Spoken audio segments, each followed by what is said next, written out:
लिखने वाले ने क्या खूब लिखा है कि जिंदगी जब मायूस होती है तब ही महसूस होती है।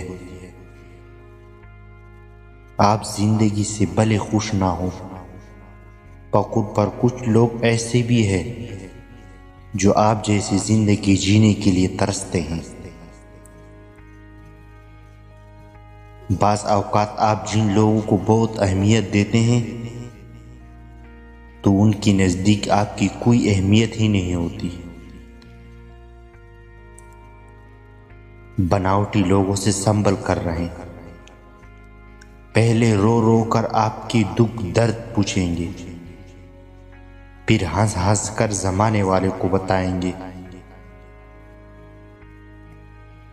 जिंदगी के महफल में जब सब्र आता है तो बेशुमार गुनाह उठकर चले जाते हैं।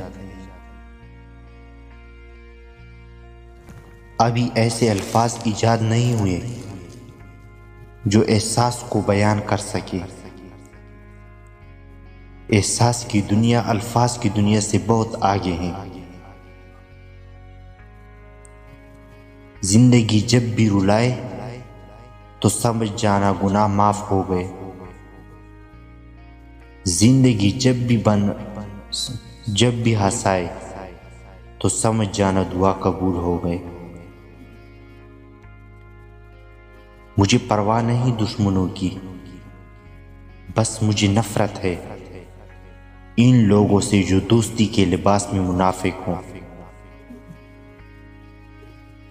ध्यान रहे कि रूठी हुई खामोशी से बोलती हुई शिकायतें अच्छी होती है।